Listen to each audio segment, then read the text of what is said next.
దాద్రా నగర్ హవేలీలో అగ్ని ప్రమాదం జరిగింది. పారిశ్రామిక ప్రాంతంలో భారీగా మంటలు చెలరేగాయి. స్థానికులు సమాచారంతో ఘటనా స్థలానికి చేరుకున్న అగ్నిమాపక సిబ్బంది మంటలను అదుపు చేస్తున్నారు. అయితే ప్రమాదానికి గల కారణాలు తెలియాల్సి ఉంది.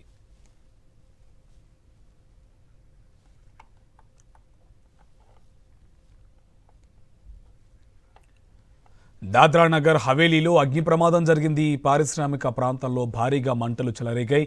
స్థానికులు సమాచారంతో ఘటనా స్థలానికి చేరుకున్న అగ్నిమాపక సిబ్బంది మంటలను అదుపు చేస్తున్నారు. అయితే ప్రమాదానికి గల కారణం తెలియాల్సి ఉంది.